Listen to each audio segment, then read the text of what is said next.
Hi, and welcome to Contour by Colette. Today we're going to talk about Retatrutide. And Retatrutide is the first of its kind, which contains GLP-1, GIP, and a glucagon receptor agonist. So let's get into it. A GLP-1 is a glucose-like peptide 1, and that was the first of its kind 20 years ago. And a GLP-1 suppresses glucagon.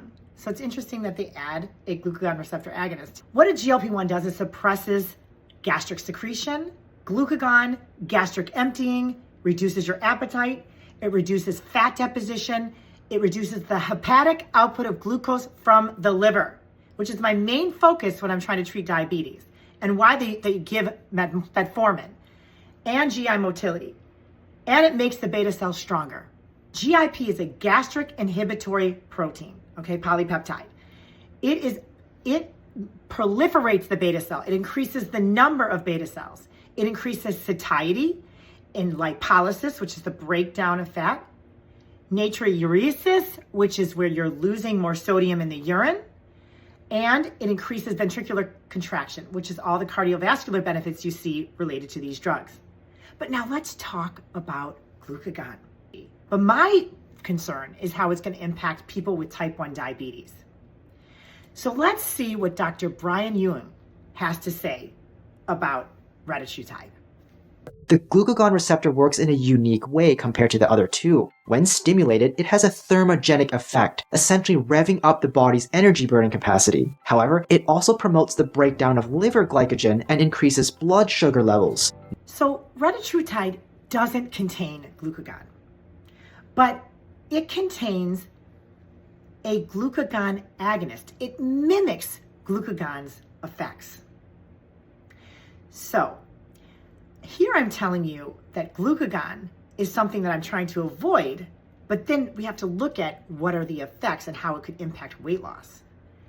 It does show some appetite suppression, but not nearly as much as a GLP-1 and a GIP.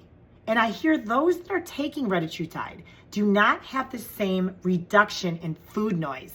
In fact, many are combining with Tripeptide because they have a lower GLP-1 GIP ratio to glucagon receptor agonist. So they take additional GLP-1 GIP in Tripeptide. So glucagon promotes the breakdown of glycogen in the liver, and it turns that into glucose. And this indirectly can impact weight loss by helping to break down fat and have fat be utilized as a fuel source. And this is what you see when people fast.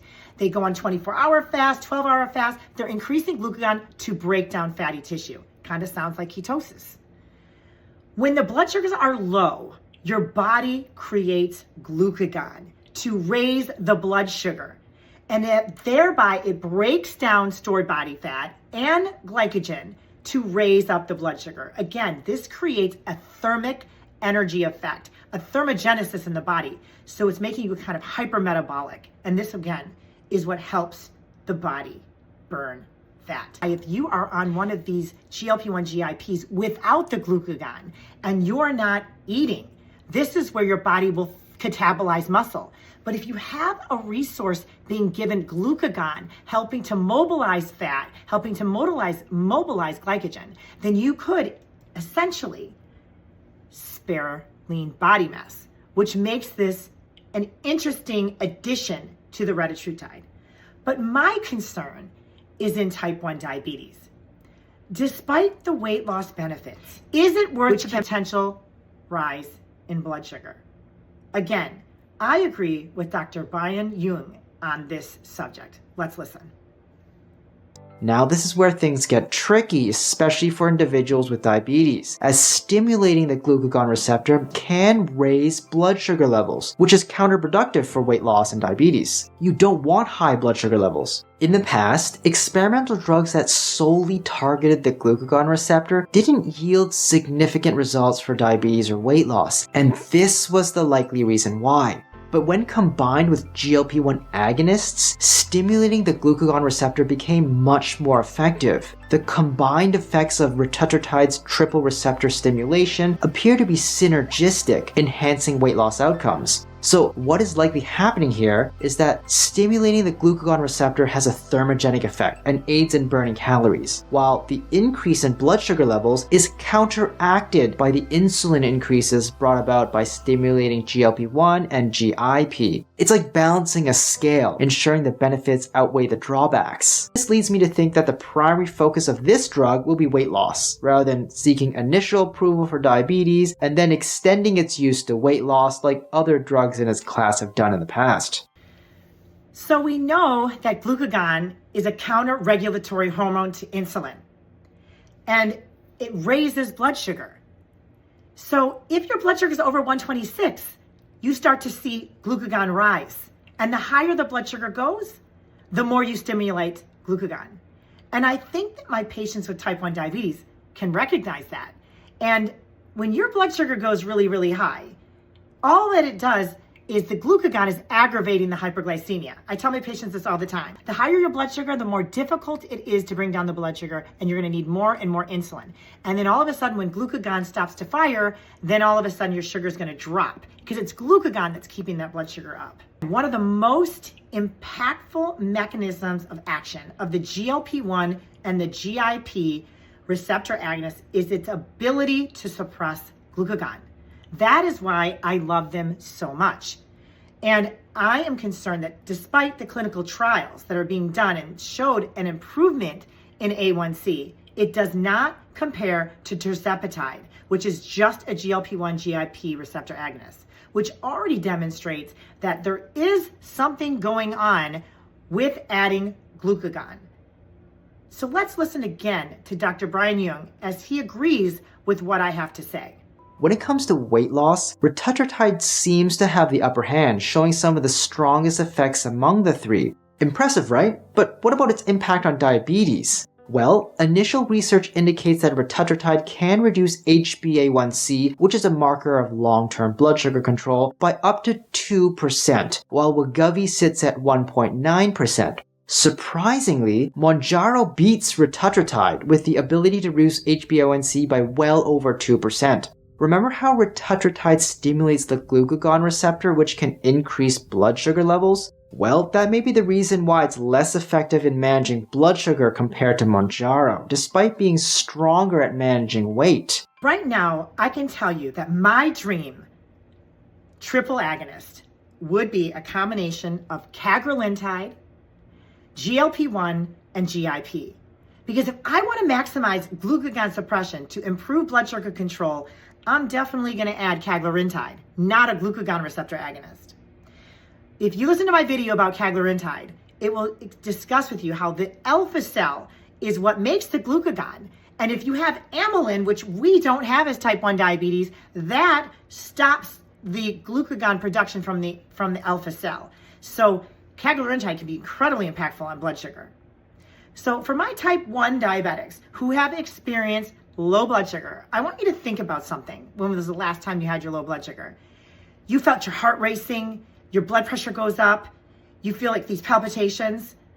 Well, what they found in the clinical trials, phase 2, was that patients, not only were they experiencing the GI side effects, which is the nausea, the vomiting, the diarrhea, the constipation, but they experienced heart palpitations, the arise in their heart rate.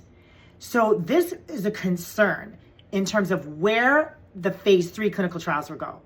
I think Dr. Young does a very good job discussing where they are in the phase 2 and 3 clinical trials. Let's listen. Wait. Now let's talk about side effects. All 3 drugs are administered as once-a-week injections and have similar profiles in terms of side effects. The most common culprits are gastrointestinal troubles like nausea, diarrhea, and vomiting. However, initial evidence suggests that patients taking Retatrutide may have a significantly tougher time, with a whopping 37% experiencing gastrointestinal side effects at the highest dose, compared to around just 25% for the other 2. But that's not all. Retatrutide, unlike the other 2 drugs we've been discussing, has another concerning side effect. It increases heart rate. This has raised concern among cardiologists and medical professionals. While we're still uncertain about the clinical significance of this effect, It's worth noting that other substances with thermogenic weight loss properties like ephedra also tend to raise heart rate, and some of these thermogenic substances, including ephedra and synfedrin, have been banned by the FDA due to serious cardiovascular side effects. Additionally, some of the weaker thermogenic substances like caffeine, while not banned, still have their own considerations and precautions when it comes to the heart and its use in those with cardiovascular disease. Considering that retatrutide also has thermogenic effects, which do contribute to its weight loss strength, we're left wondering about the cardiovascular risks. So in the studies, participants experienced an increased heart rate similar to that of ephedra. So the GLP-1 GIP cagri group would improve cardiovascular function where a retatrutide group would not. So if this is found to affect heart rate and cardio output, it may never make it past phase 3 clinical trials. I want to think about something else. When you think about anything that is counter-regulatory to insulin, which is my big concern, think about growth hormone. Growth hormone is counter-regulatory to insulin. And if taken in large doses, anything over 8, 10, 12, 18, it is going to raise your blood sugar.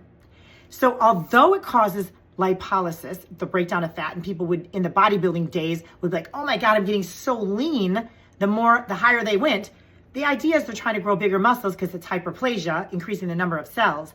But if you can't allow one of the most anabolic hormones into the cells, which is insulin, then you're not going to grow. So when they combine insulin with growth hormone, that is where you saw the rise of the 300-pound bodybuilder. But again, could the retatrutide, not only do we know what glucagon can do in terms of creating lipolysis of the fat cells and glycogen and causing thermogenesis, could it also be that it has a little bit of inhibitory action to the cell to allow some of the calories in? We still don't fully understand. We really fully don't understand how the glucagon addition to the triple G actually works. Its true mechanism of action. We're speculating. So with phase 3 clinical trials now in effect, we still have a lot of questions and a lot of safety implications that were mentioned by Dr. Young.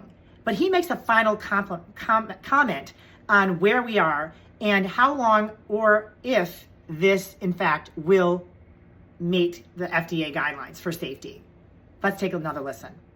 Regardless, there are a lot of people waiting for retatrutide to come out, but it seems like we'll have to wait a bit longer. Currently, Eli Lilly has only begun stage 3 trials, with the first set of trials expected to conclude by the end of 2025. So if everything goes smoothly and there are no unexpected surprises, we might see retatrutide hit the market as early as 2026. But this trial was funded by Eli Lilly, and they have a vested interest in its success. So if there was any way to downplay this issue and not mention it in the study, they probably would have done that. But the fact that it is there and being mentioned at all means that we shouldn't overlook the potential cardiovascular risks that may be associated with the increased heart rate.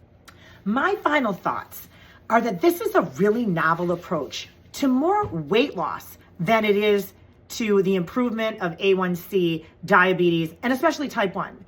Because a lot of type 1s are experimenting with these medicines. But when you do anything that's going to activate the glucagon receptor, I'm just wondering how this is going to impact overall blood sugar.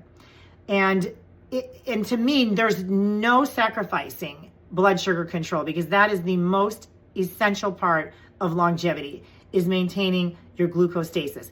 And the issue is here too, that we have a GLP-1 is making the beta cell stronger and the proliferation of the beta cell in the GIP.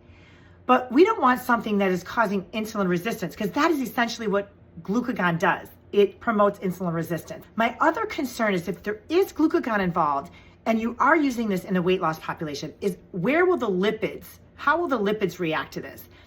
Being that if anything causes insulin receptor antagonism, where you can't get the insulin into the cell, and insulin levels might go up, I don't know these answers. I'm speculating. Then you see changes in the lipid profile. So I'm interested to see what happens in phase 3, if they're not only looking at just that the heart rate increased, but what happens to the overall lipid profile. A lot of questions unanswered. I don't know the answers. I am not here to fearmonger on retatrutide, because I absolutely know that this is a great tool in the toolbox for weight loss. I think it also can be muscle sparing, but I don't know at the cost of what. And if it's ever blood sugar, then that's where I pause. All right, you guys, till next time, thank you for joining Contour by Colette.